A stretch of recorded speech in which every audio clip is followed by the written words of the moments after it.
नमस्कार दोस्तों, स्वागत है आपके अपने YouTube channel the JD turbo engine में। और आज हम पढ़ने वाले हैं हेलीकॉप्टर इंजन के बारे में, यानी कि टर्बो शैफ्ट इंजन के बारे में। तो आज की इस वीडियो में हम समझेंगे टर्बो शैफ्ट इंजन में कौन कौन से कंपोनेंट यूज होते हैं, टर्बो शैफ्ट इंजन का कंस्ट्रक्शन किस तरह से होता है और ये काम कैसे करता है।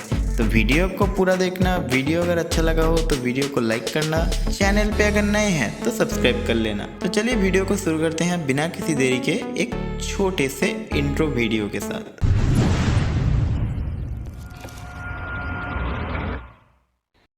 तो गाइस, जितने भी हेलीकॉप्टर्स होते हैं उन सब में यूज होता है टर्बो शैफ्ट जेट इंजन। अगर हम टर्बो शैफ्ट जेट इंजन की बात करें तो ये सिर्फ हेलीकॉप्टर में ही नहीं, शिप्स, आर्मी टैंक्स और एरोप्लेन में इस्तेमाल के लिए लिया जाता है। तो दोस्तों, हमारा जो टर्बो शैफ्ट जेट इंजन है, इसका जो वर्किंग प्रिंसिपल है बहुत ही सिंपल है। और टर्बो शैफ्ट जेट इंजन बहुत ही कॉम्पैक्ट होता है, यानी कि इसका साइज में छोटा, वेट में हल्का होने के कारण भी इससे पावर आउटपुट बहुत अच्छा मिलता है। तो दोस्तों, अगर हम टर्बो शैफ्ट जेट इंजन के स्पेसिफिकेशंस की बात करें तो टर्बो शैफ्ट जेट इंजन है, ये मेन रोटर, टेल रोटर और इसके साथ एडिशनल कुछ डिवाइसेस रहते हैं जैसे जनरेटर, हाइड्रोलिक पंप। तो इतने सारे चीज़ों को चलाने के लिए टर्बो शैफ्ट जेट इंजन का इस्तेमाल हेलीकॉप्टर में किया जाता है।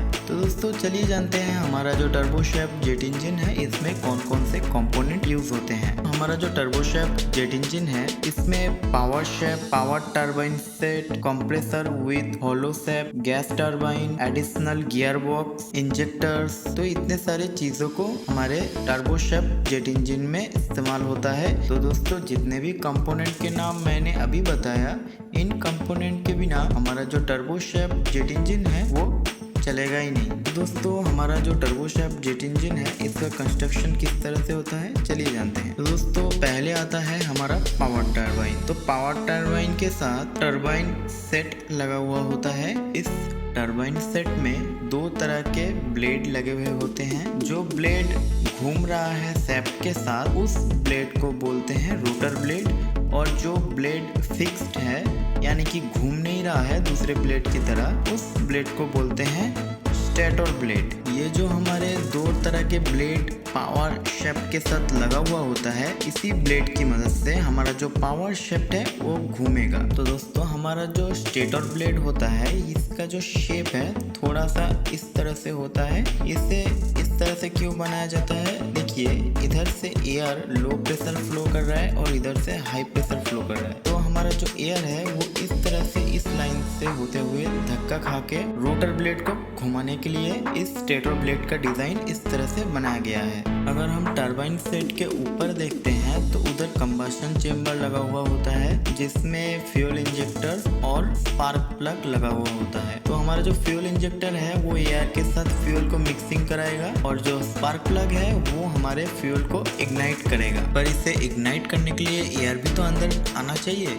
तो इस वजह से कंप्रेसर विथ होलो शैफ्ट हमारे पावर टरबाइन के ऊपर इंस्टॉल किया जाता है। कंप्रेसर क्या करता है, बाहर से हवा लेके प्रेशराइज करके थोड़ा वार्म अप करके उसको भेजता है हमारे कंबशन चेंबर में। और हमारा जो टरबाइन सेट है उसे घुमाने के लिए गैस टरबाइन का इस्तेमाल किया जाता है, जो कि हमारे टरबाइन सेट के आगे लगा हुआ होता है। और गैस टरबाइन और कंप्रेसर के बीच में लगा हुआ होता है सेंट्रीफ्यूगल टरबाइन, जो कि फ्यूल के एफिशिएंसी को थोड़ा बढ़ा देता है। तो दोस्तों, ये तो हो गई कंस्ट्रक्शन की बात। चलिए अब इसके वर्किंग प्रिंसिपल के बारे में समझते हैं। अगर हम इसके वर्किंग प्रिंसिपल की बात करें, पहले जब हमारे हेलीकॉप्टर स्टार्ट होता है उस पोजीशन में इंजन के अंदर एकदम ना के बराबरी एयर रहता है। तो उस एयर में क्या होता है, पायलट स्टार्टर बटन को प्रेस करके वहीं पे फ्यूल को स्प्रे करता है और जलाता है जब तक कंप्रेसर बाहर से एयर को सक करके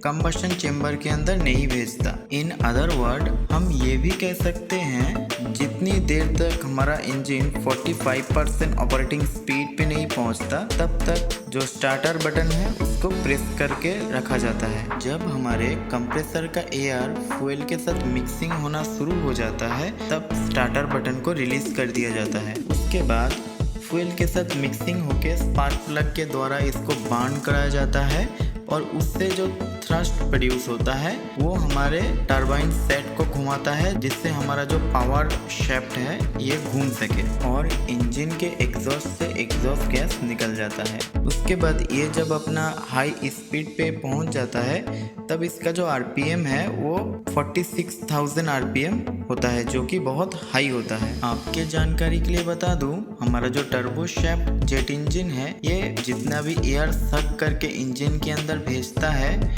उसका 20% हिस्सा ही कंबस्टन चेम्बर में पहुंचता है। बाकी 80% कंबस्टन चेम्बर को कूलिंग करने के लिए भेजा जाता है। आप अगर इस वीडियो को देखोगे तो इसमें जो हमारा कंबस्टन चेम्बर है उसमें 20% एयर अंदर जा रहा है और बाकी 80% एयर उस कंबस्टन चेम्बर के चारी ओर एक दीवार है उसको ठंडा रखने के लिए भेजा जाता है। क्योंकि हमारा जो टर्बो शाफ्ट जेट इंजन है ये जब हीट होता है तो इसका जो टेम्परेचर है 1700 डिग्री सेल्सियस पे पहुंचता है, तो इसीलिए इंजन को ठंडा करने के लिए जितना भी एयर सक किया जाता है उसका 20% कंबस्टन के लिए भेजा जाता है और बाकी 80% इंजन को ठंडा करने के लिए भेजा जाता है। उसके बाद कंप्रेसर के सामने एक रिडक्शन गियर बॉक्स लगाया जाता है, जिससे इसका जो स्पीड है मेल रोटर और टेल रोटर को दिया जाता है। तो दोस्तों आज के लिए बस इतना ही। वीडियो अगर अच्छा लगा हो तो वीडियो को लाइक करना, चैनल पे अगर नए हैं तो टर्बो शाफ्ट जेट इंजन का shaft, turbine, rotor blade, main rotor कुछ भी फेंको, बस मारो सब्सक्राइब बटन में, मुझे नहीं पता, बस क्लिक हो जाना चाहिए। तो चलिए मिलते हैं किसी नए वीडियो में किसी नए टॉपिक के साथ, तब तक के लिए जय हिंद, जय भारत।